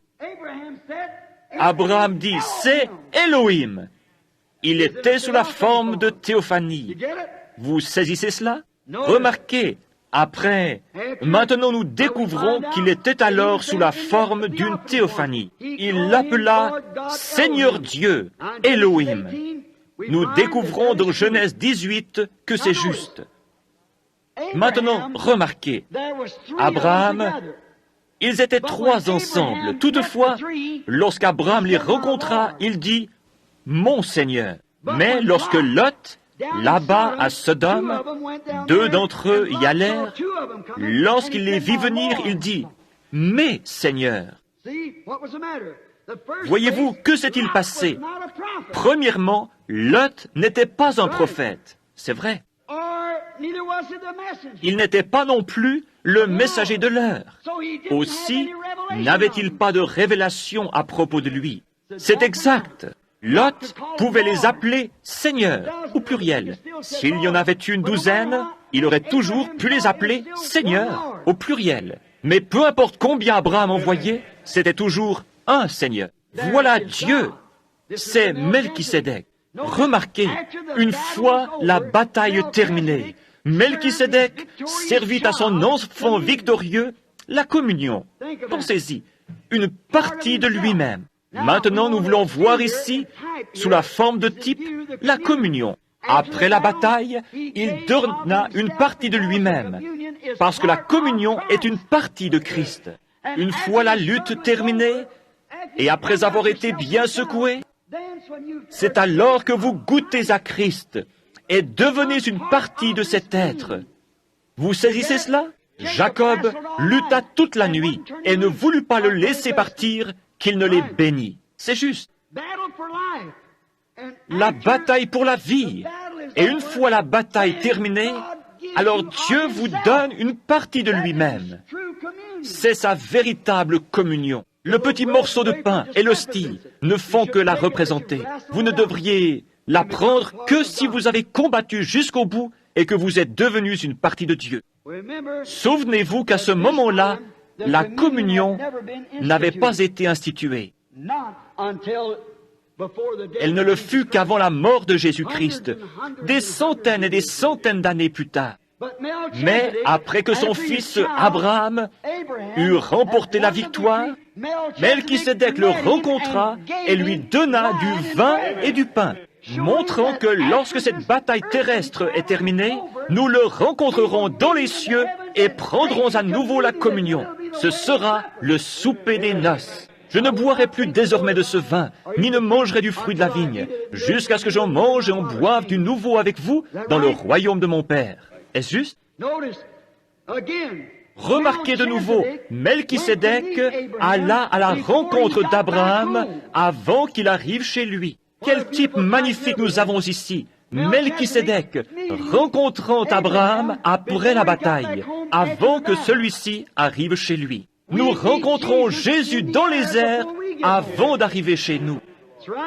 C'est vrai, 2 Thessaloniciens nous le dit, car nous le rencontrons dans les airs. C'est un magnifique type de Rebecca, rencontrant Isaac dans les champs dans la fraîcheur du jour. Nous le rencontrons dans les airs, 2 Thessaloniciens nous le dit, car nous, les vivants qui serons restés, nous ne devancerons pas ceux qui dorment. Car la trompette de Dieu sonnera, les morts en Christ ressusciteront premièrement. Nous, les vivants qui serons restés, nous serons tous ensemble enlevés avec eux à la rencontre du Seigneur dans les airs. Tous ces types sont parfaits. C'est pourquoi la théophanie, si vous êtes mort et que vous êtes entré dans cette théophanie, qu'arrive-t-il? La théophanie vient sur la terre pour prendre le corps racheté. Et si vous êtes ici, dans l'air, vous prenez le corps pour rencontrer la théophanie. Vous y êtes, et vous êtes enlevés pour aller à la rencontre du Seigneur dans les airs. Qui est ce Melchisédek, si ce n'est Dieu? Maintenant, nous voyons ici clairement tout le secret de nos vies durant ce voyage, la mort, et où nous allons après la mort. De même, la prédestination apparaît ici clairement. Maintenant, écoutez attentivement alors que nous enseignons ceci. Les étapes du dessein éternel qu'il avait dans son secret ont maintenant été révélées. Remarquez, il y a encore 3 étapes pour conduire à la perfection. La manière qu'il utilise pour racheter le monde est pareille à celle qu'il utilise pour racheter son Église. Il rachète les gens à travers 3 étapes. Maintenant, regardez. Premièrement, il y a la justification, comme Luther la prêcha. Deuxièmement, la sanctification, comme Wesley la prêcha. Troisièmement, le baptême du Saint-Esprit. C'est juste. Puis vient l'enlèvement. Maintenant, le monde. Comment a-t-il racheté le monde? La première chose qu'il fit, lorsqu'il pécha, c'est de le laver dans le baptême d'eau. C'est vrai. Puis il laissa de la croix tomber son sang sur lui, le sanctifia et l'appela sa propriété. Puis que fit-il? De même qu'il a arraché de vous tout ce qui est du monde et qu'il a rénové le tout par le baptême ardent du Saint-Esprit, il rénovera aussi le monde. Il sera complètement brûlé par le feu et purifié de tout germe jusqu'à des millions de kilomètres d'altitude, et tout sera nettoyé. Il y aura alors un nouveau ciel et une nouvelle terre. De même que vous êtes une nouvelle créature en Jésus-Christ, lorsque le Saint-Esprit se saisit de vous. Voyez-vous, vous y êtes. La chose est tout ce qu'il y a de plus clair. Tout va par trois. La naissance naturelle est en 3 temps. Qu'arrive-t-il premièrement à la femme qui a un bébé? Qu'est-ce qui vient en premier? L'eau. Et ensuite, le sang. Et quelle est la phase suivante? La vie. L'eau, le sang, l'esprit. Qu'arrive-t-il à la plante? Elle pourrit. Quelle est la première chose? La tige. Quelle est la suivante? L'épi. Quelle est la suivante? La balle. Puis le grain sort de là. Il y a les 3 étapes jusqu'à ce que cela arrive au grain. Exactement. Dieu confirme cela. Cela a toujours été juste. Dieu confirme que c'est vrai. Cela montre clairement que celui qui est prédestiné est le seul à être considéré dans la rédemption. Avez-vous saisi? Laissez-moi répéter.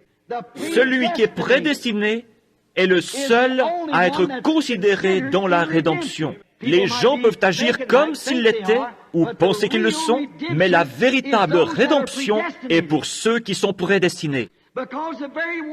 Parce que le mot « racheter » lui-même signifie « ramener ». Est-ce juste? Racheter, c'est... Racheter quoi que ce soit, c'est le ramener à sa place originale. Alléluia! Donc, seuls les prédestinés sont ramenés, parce que les autres ne venaient pas de là. Voyez-vous, ramenés.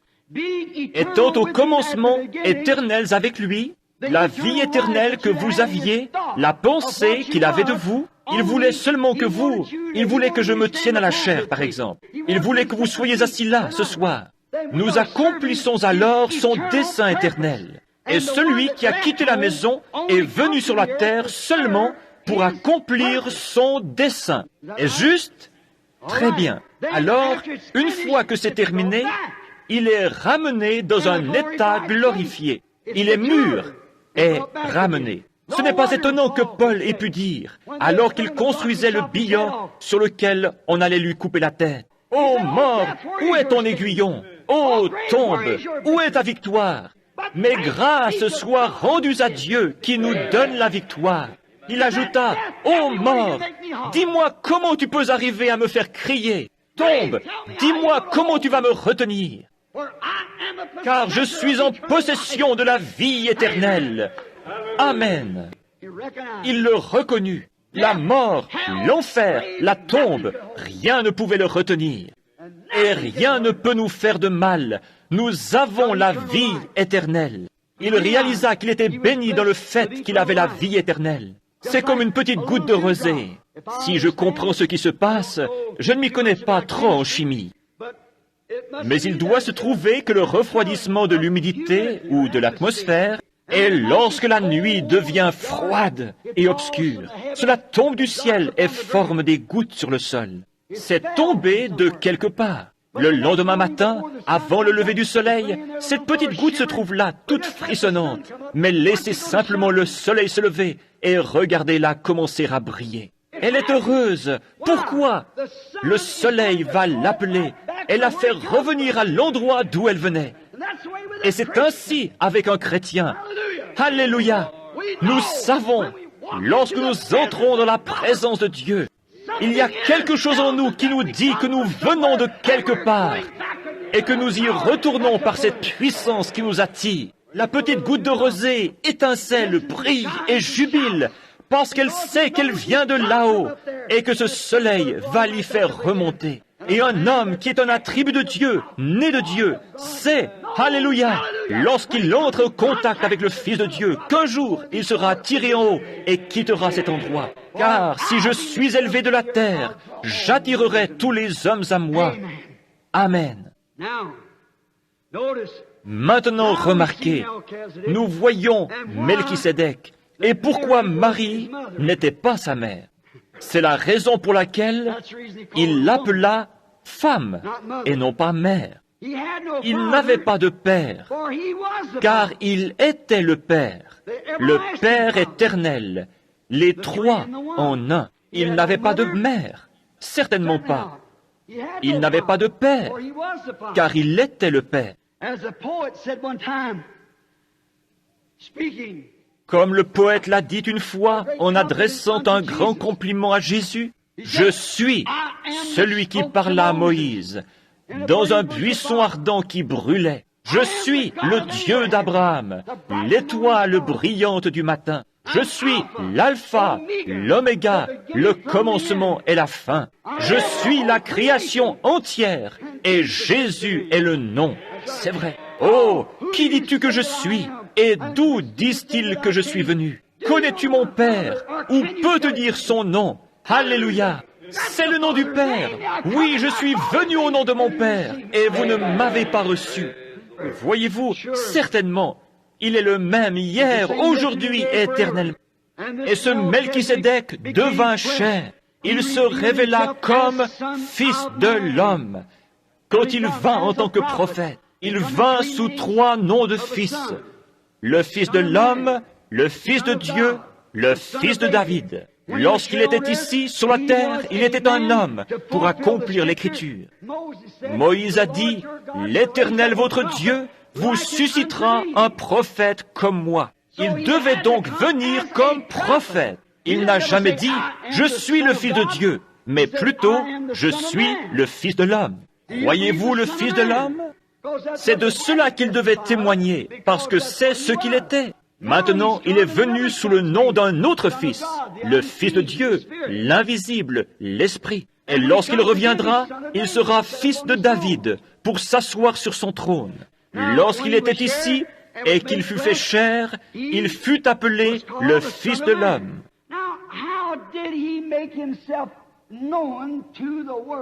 Or, comment se fit-il connaître au monde en tant que Fils de l'homme, le prophète? Un jour, je racontais l'histoire de Pierre et d'André son frère. Ils étaient pêcheurs, et leur père, Jonas, était un grand et vieux croyant. On dit qu'un jour, il s'assit sur le bord du bateau et leur dit, « Mes fils, vous savez comment nous avons prié lorsque nous avions besoin de poissons. C'étaient des pêcheurs de métier. » Il dit, « Nous avons fait confiance à Dieu, Jéhovah, pour vivre. Je deviens vieux maintenant. Je ne peux pas rester beaucoup plus longtemps avec vous, mes garçons. J'ai toujours, avec tous les véritables croyants, attendu le temps où ce Messie viendrait. Nous en avons eu toutes sortes de faux, mais il en viendra un véritable un jour. » Et il ajouta, « Lorsque ce Messie viendra, je ne veux pas que vous soyez trompés, mes garçons. Ce Messie ne sera pas un simple théologien, il sera un prophète. Car notre prophète Moïse, que nous suivons, a dit, « Or n'importe quel juif croira son prophète. » On lui a enseigné de savoir cela. Si le prophète dit quelque chose qui est juste, alors c'est la vérité. Car Dieu a dit, « S'il y en a un parmi vous qui soit spirituel ou un prophète, moi, l'Éternel, je me ferai connaître à lui. Et si ce qu'il dit arrive, alors écoutez-le et craignez-le. Mais si cela n'arrive pas, alors ne le craignez aucunement. » Voyez-vous, c'était donc la confirmation du prophète. Ainsi, Moïse était vraiment un prophète confirmé. Et il déclara, « L'Éternel, votre Dieu, vous suscitera du milieu de vous, d'entre vos frères, un prophète comme moi. Et tous ceux qui ne l'écouteront pas seront exterminés du milieu du peuple. » Il dit encore, « Maintenant, mes enfants, souvenez-vous qu'en tant qu'Hébreux, nous croyons les prophètes de Dieu confirmés.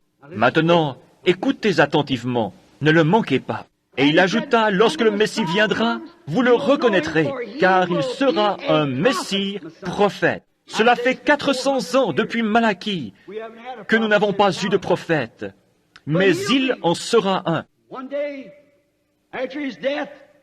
Un jour, quelques années après sa mort, son fils André se promenait sur la rive. Et il entendit un homme sauvage qui sortait du désert en disant, « Ce Messie se tient au milieu de vous en ce moment. » Ce grand aigle qui était apparu dans le désert et qui s'était envolé jusque-là dit, « Le Messie est au milieu de vous en ce moment même. Nous ne le connaissons pas encore, mais il se tient au milieu de vous.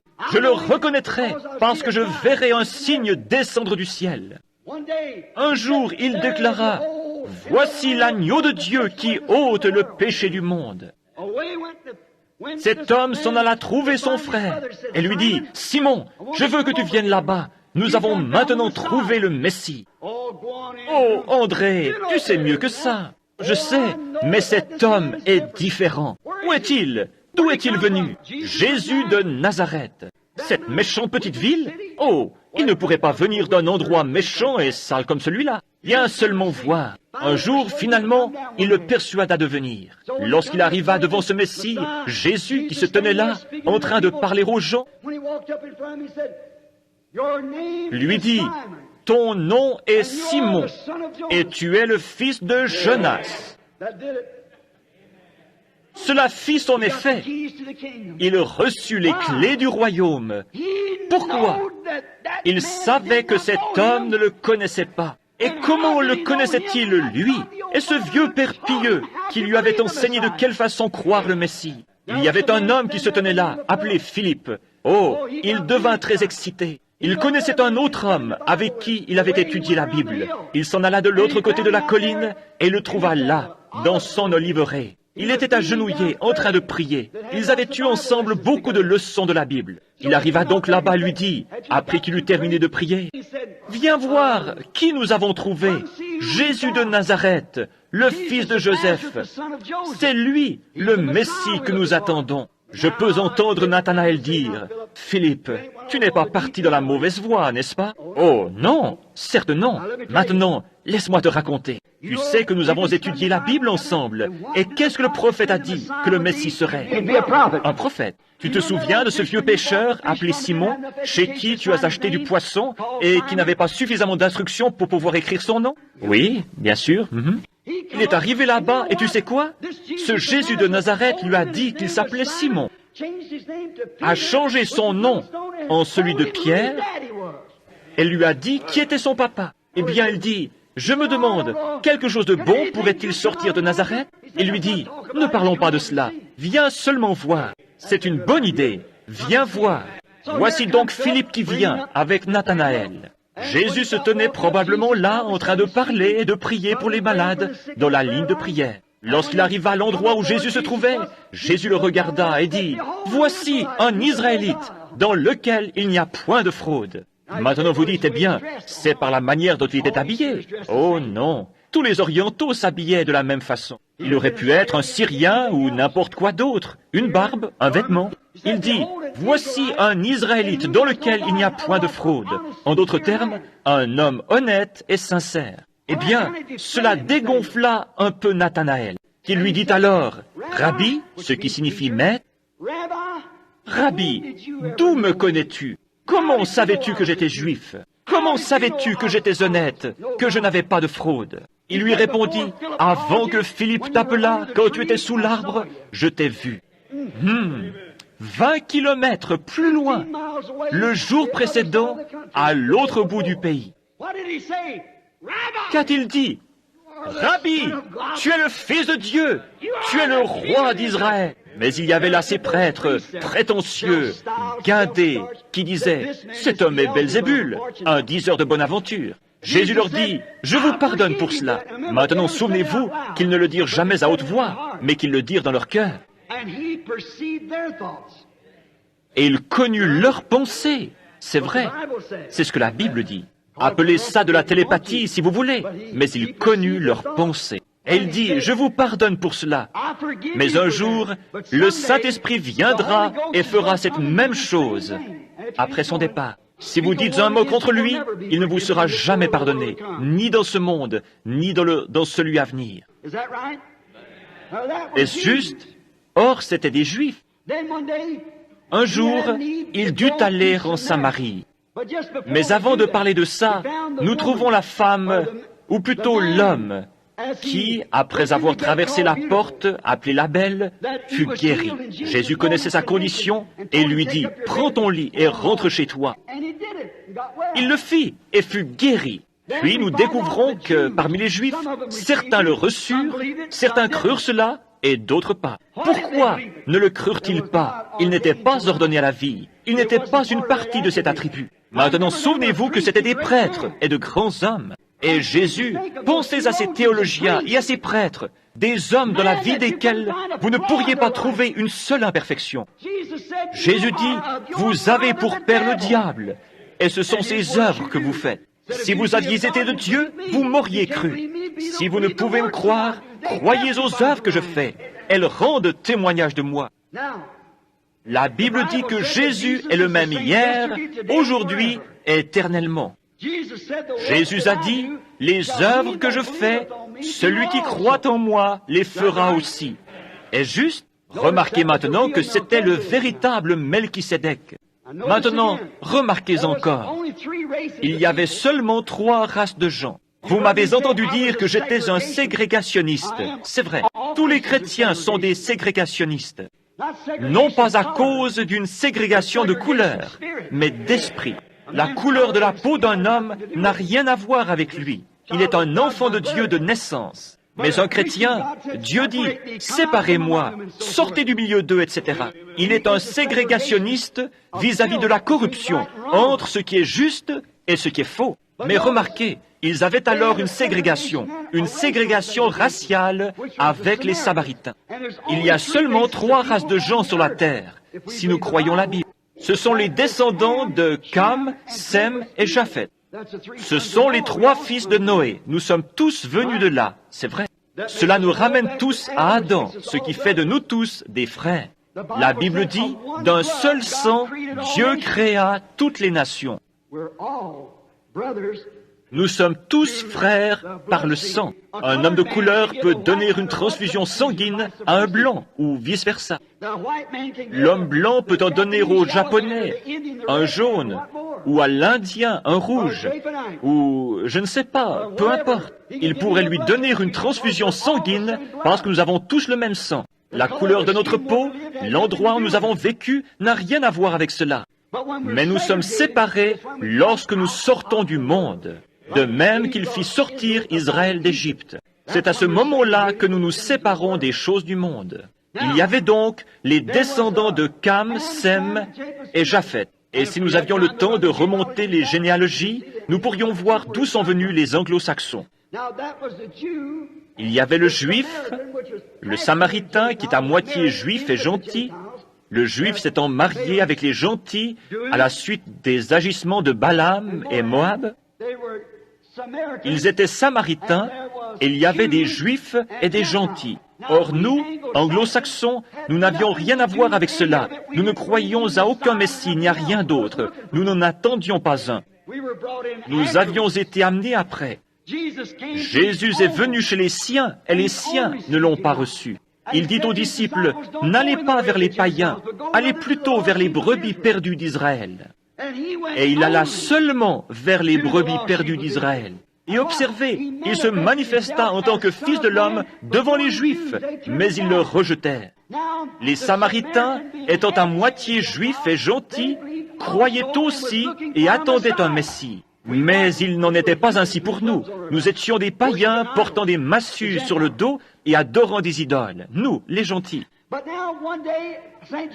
Mais un jour, Jean 4, il dut passer par la Samarie en allant à Jéricho. Il fit donc le tour par la Samarie. Pendant qu'il s'y rendait, il s'arrêta et s'assit sur le bord du puits d'une ville nommée Sichar. Et le puits, si vous y êtes déjà allé, forme une petite esplanade, à peu près comme ceci. Il y a là une source publique où tous viennent. Les femmes viennent le matin, prennent leur pot d'eau, mettent un sur la tête et un sur chaque hanche, et marchent avec ça en se tenant tout ce qu'il y a de plus droite, sans jamais renverser une goutte, tout en se parlant l'une à l'autre. Ainsi les gens viennent là. C'était donc environ 11 heures du matin. Et l'on envoya ses disciples dans la ville pour acheter des victuailles, de la nourriture. Et alors qu'ils étaient partis, il vint là une femme de mauvaise réputation. Nous l'appellerions aujourd'hui une prostituée. Elle avait trop de maris. Ainsi, alors que Jésus était assis là, cette femme sortit vers les 11 heures. Voyez-vous, elle ne pouvait pas venir avec les vierges lorsque celles-ci venaient le matin chercher leur eau de lavage. Elle devait attendre jusqu'à ce que toutes, elles ne se mélangeaient pas comme elles le font maintenant. Elle était marquée. Elle est donc sortie pour aller chercher de l'eau. Elle prit simplement la vieille chaîne, crocha le récipient et commença à le laisser descendre. Elle entendit alors quelqu'un dire, « Femme, apporte-moi à boire. » Maintenant, souvenez-vous, c'est Melchisédek. C'est Jésus hier, le Fils de l'homme. Elle regarda autour d'elle et vit un Juif.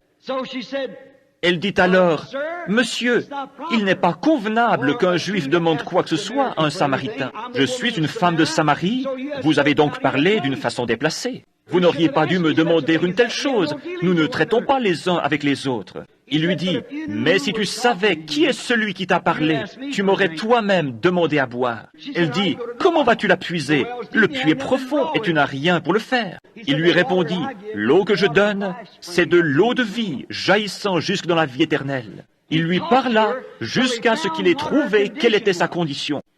Il dit alors, « Observez maintenant ce qu'il lui dit. Va chercher ton mari et viens ici. » Elle dit, « Je n'ai pas de mari. » Il lui dit, « Tu as dit la vérité, car tu en as eu 5, et celui avec lequel tu vis maintenant n'est pas ton mari. Donc en ceci, tu as dit la vérité. » Remarquez la différence entre cette femme et cette bande de prêtres. Elle en savait davantage à propos de Dieu que tous ces prêtres mis ensemble.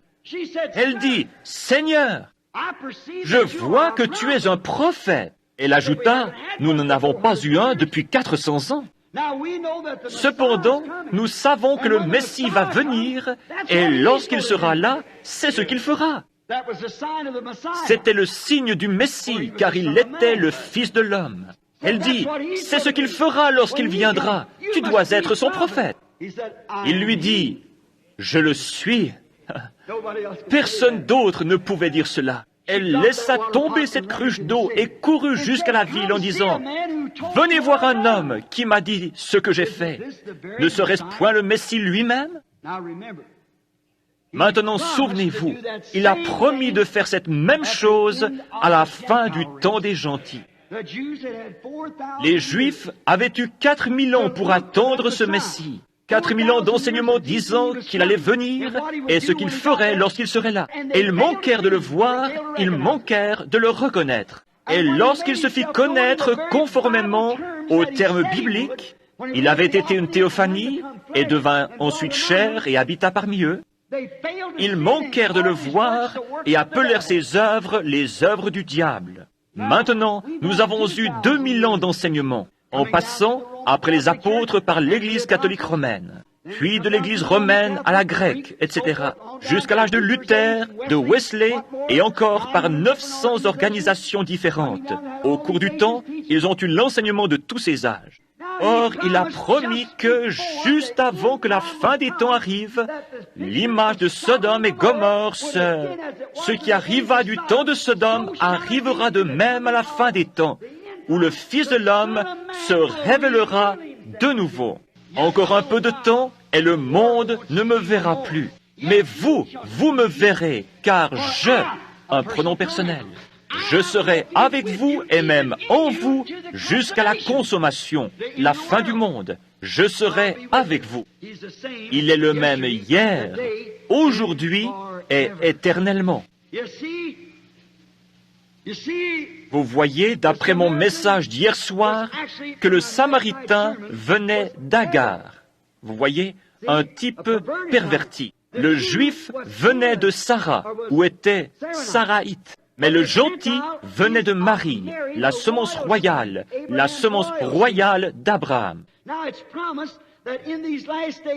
Or, il est promis que dans ces derniers jours, ce même Dieu, ce même Christ, reviendrait ici et se révélerait en tant que Fils de l'homme. Pourquoi? Il est le même, hier, aujourd'hui, éternellement. S'il laissait ces Juifs s'en tirer, s'il leur a donné ce signe messianique, Et ensuite, arrivé à la fin des enseignements des gentils, il laissait ceux-ci entrer simplement sur la base de la théologie, il serait injuste. Il doit faire la même chose, parce que la Bible dit dans Hébreux 13:8 qu'il est le même. Et il a annoncé selon sa promesse dans Malachie 4 et dans tous les autres passages de l'Écriture que dans les derniers jours, l'Église serait exactement comme elle l'est aujourd'hui, et le monde également. Regardez le monde aujourd'hui. Regardez la condition sodomite. Regardez les tremblements de terre en différents endroits et les choses qui arrivent. Regardez l'Église dans le gâchis de Babylone, où elle se trouve. Regardez le messager qui lui est envoyé, un Oral Roberts et un Billy Graham, Graham. C'est la première fois de tous les temps que nous avons un messager pour toutes les églises dont le nom se termine en H-A-M, comme Abraham. A-B-R-A-H-A-M est formé de 7 lettres. G-R-A-H-A-M fait 6 lettres. À qui est-il envoyé? Au monde. 6 est un nombre d'hommes. L'homme fut créé le 6e jour, mais 7 est le nombre de Dieu. Maintenant, regardez-les là-bas à Sodome. Il y a leur messager qui leur parle. Mais alors, où est cette semence royale d'Abraham? Où est leur signe se rapportant à ce qu'il a dit, ce qui arriva du temps de Sodome? Où Dieu descendit et fut manifesté dans la chair humaine et dit ce que Sarah pensait dans son cœur, dans la tente derrière lui. Le dernier signe, avant que le monde des gentils fût détruit par le feu. Et l'Église a reçu son dernier signe avant que le monde entier soit détruit, que ce royaume des nations soit détruit par le feu et la colère de Dieu. Ce Melchisédek était chair, représenté dans un corps humain, et plus tard, il devint chair. Ce soir, il est le même hier, aujourd'hui et éternellement. Le croyez-vous? Qui est alors ce Melchisédek qui est le même hier? Il n'a jamais eu de père, il n'a jamais eu de mère. Ses jours n'ont jamais eu de commencement. Il n'a jamais eu de fin de vie. Il rencontra Abraham, et quel genre de signe accomplit-il? Or, lorsqu'il fut fait chair, il dit que cela devrait se répéter juste avant la fin des temps. Vous le croyez? Je le crois. Prions. Dieu bien-aimé, je crois les Écritures où tu as dit que tu étais le même hier, aujourd'hui et éternellement. Sincèrement, dans mon cœur, Seigneur, je sais que quelque chose est sur le point d'arriver. Je ne peux pas l'identifier exactement. J'ai peur de dire quoi que ce soit, Seigneur.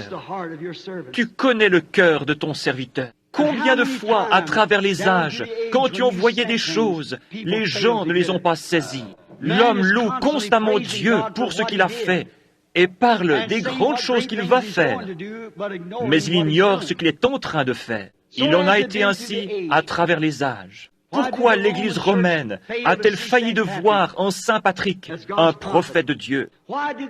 Pourquoi ont-ils tué Jeanne d'Arc alors qu'elle était une prophétesse et l'ont-ils brûlée comme sorcière? Père, c'est toujours après coup. Tu le caches aux yeux des sages et des intelligents. Ce n'est pas étonnant que tu aies dit à ces prêtres, vous ornez les tombeaux des prophètes et vous êtes ceux qui les y mettez. Après leur départ, ils voient leur faute.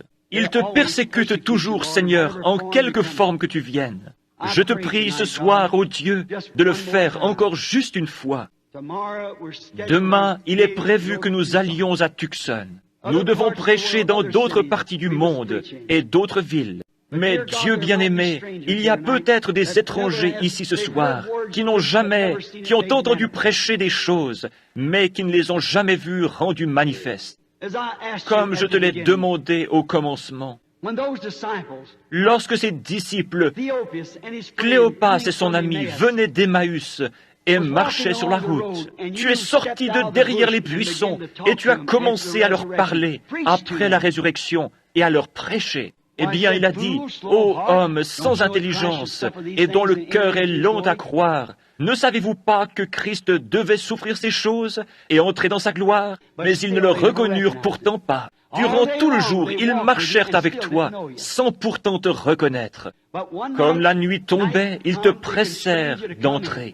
Lorsqu'ils furent dans la petite auberge et qu'ils eurent fermé les portes, tu fis alors quelque chose de semblable à ce que tu avais fait avant ta crucifixion, et ils reconnurent que c'était le Christ ressuscité. En quelques instants, tu étais derrière les rideaux et avais disparu. Ils coururent tout de suite dire aux disciples, « Le Seigneur est vraiment ressuscité. Père divin, je crois que tu es toujours vivant.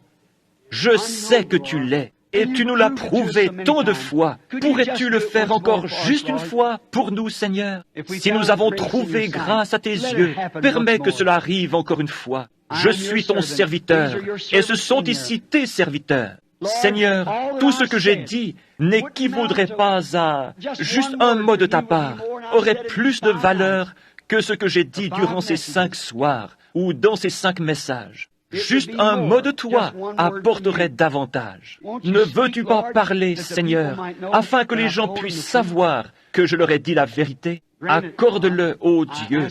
Je le demande au nom de Jésus, 7 fois encore. Amen. Maintenant, je ne vous connais pas. Je connais certaines personnes. Je connais ce garçon ici. Je connais Bill Dow, qui est assis là. Voici frère Blair, Rodney Cox. C'est difficile de voir là-bas. De ce côté, en ce moment, je ne peux voir personne que je connaisse. Maintenant, combien ici savent que je leur suis étranger? Levez la main. Savent que je ne sais rien à leur sujet. Levez la main des 2 côtés. Combien ici ont quelque chose qui ne va pas et à propos duquel vous savez que je ne sais rien? Voulez-vous lever la main?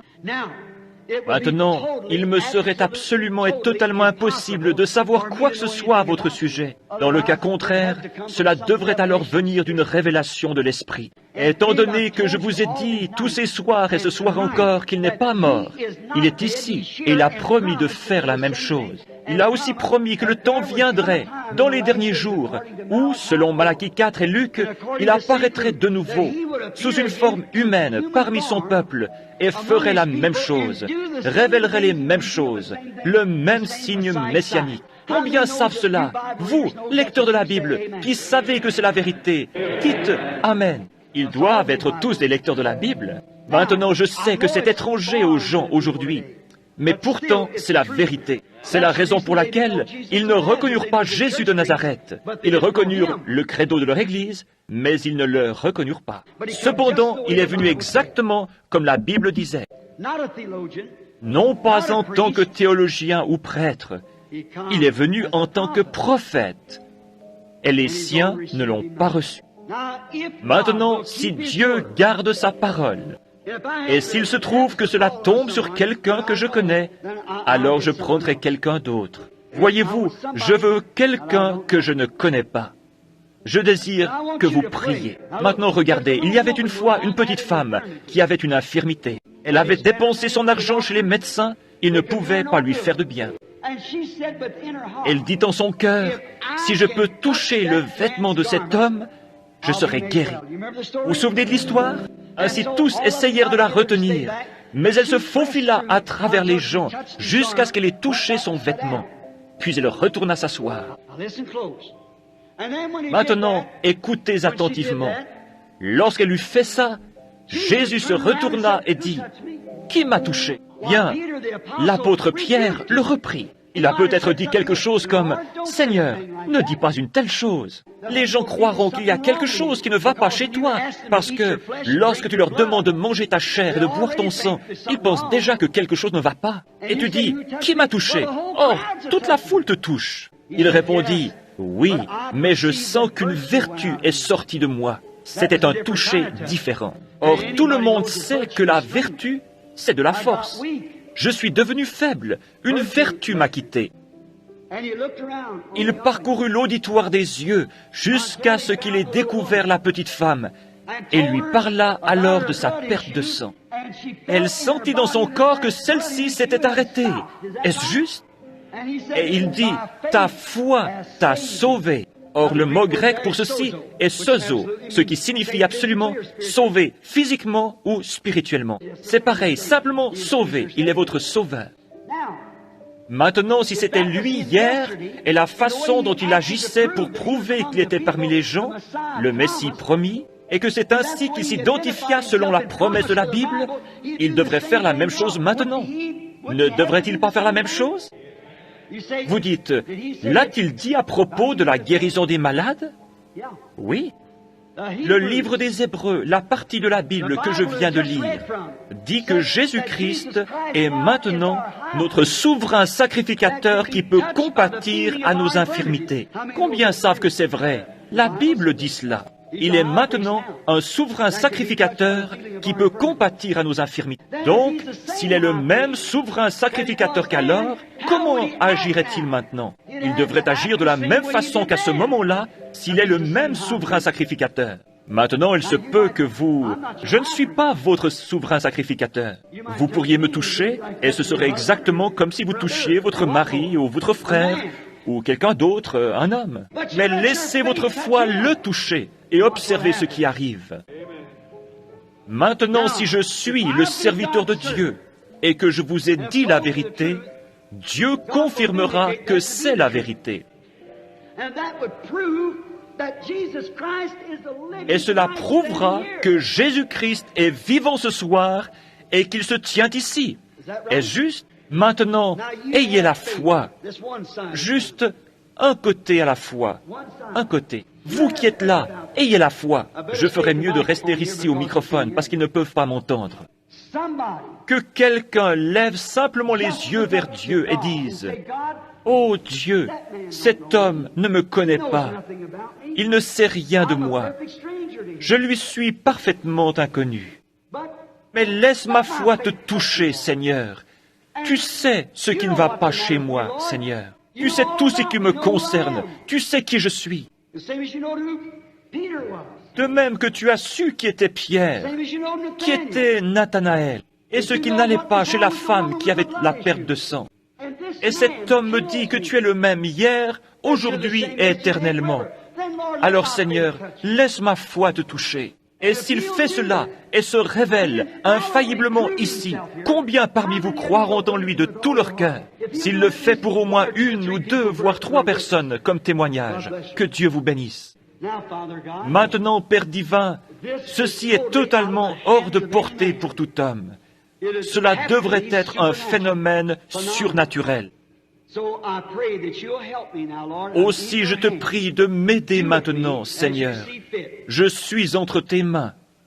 Fais avec moi comme tu le juges bon. Au nom de Jésus.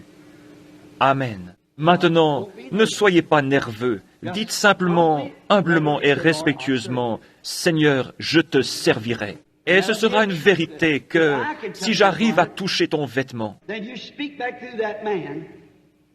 alors réponds-moi à travers cet homme. Cela me prouvera que ce qu'il a dit est la vérité. Est-ce juste? Combien ont déjà vu la photographie de cette lumière? Elle se trouve partout dans le pays. La science l'a prise et examinée. Or, il est ici même maintenant, le même qui a parlé à propos de mariage et divorce, le même qui était sur la montagne et qui a secoué les collines là-bas, le même qui était ici à la rivière en 1933, le même hier, aujourd'hui et éternellement. Il est le même.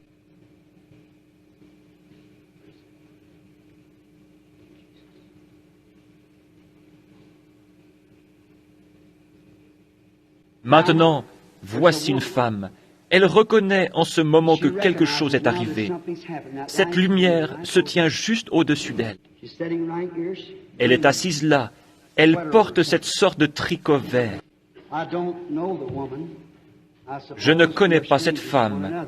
Je suppose que nous sommes étrangers l'un à l'autre. C'est vrai. Croyez-vous que Dieu, vous avez besoin de quelque chose, et vous croyez que Dieu peut me révéler quel est votre trouble? Et s'il le fait, vous saurez alors que cela doit être une puissance surnaturelle, parce que je ne vous connais pas. Et cela devra venir par quelque chose de surnaturel. Cela dépend de la façon dont vous le considérez. Vous pouvez vous ranger du côté du prêtre et l'appeler le diable, ou vous pouvez vous ranger du côté du croyant et l'appeler Dieu. Quel que soit celui que vous croyez, c'est de là que viendra votre récompense. Si Dieu me révèle quel est votre problème, l'accepterez-vous comme votre expiation pour ce problème? Je ne sais pas quel est le problème, mais je sais, et vous savez, que quelque chose est en train de se passer. Maintenant, laissez-moi vous dire comment vous vous sentez, alors vous saurez. C'est une sensation de chaleur, vraiment douce et confortable. Je suis en train de la regarder.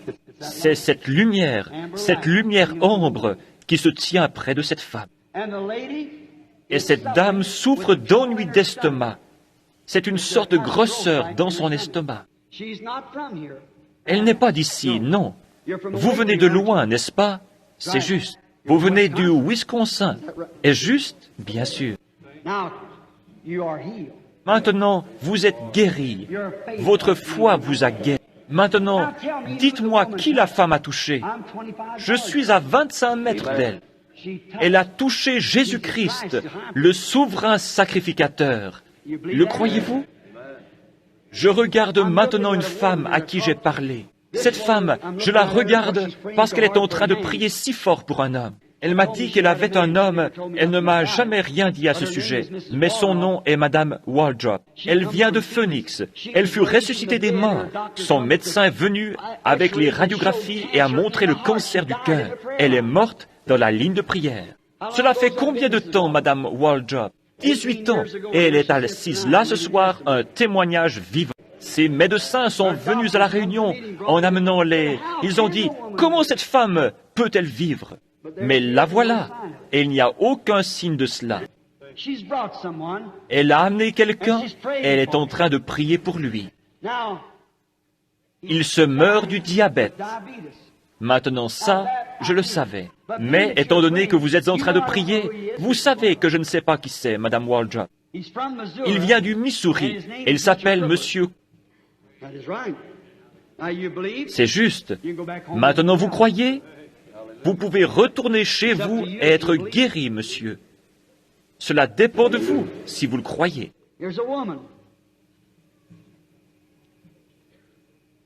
Voici une femme. Elle souffre d'asthme. Il y a des complications. Elle n'est pas d'ici. Elle est assise là-bas, dans la foule, là, dans cette direction. J'espère qu'elle comprend. Elle n'est pas d'ici. Elle vient de Géorgie. Mademoiselle McKinney, croyez-vous de tout votre cœur et croyez-vous que Dieu va vous guérir? Levez-vous si vous m'êtes étrangère et que c'est vrai. Jésus-Christ vous a guéri. Croyez-vous?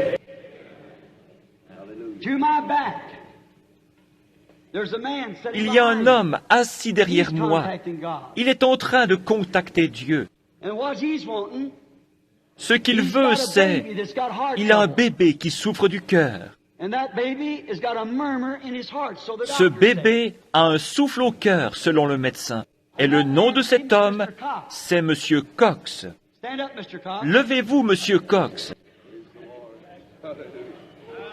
Et il dit à Sarah ce qu'elle pensait derrière lui.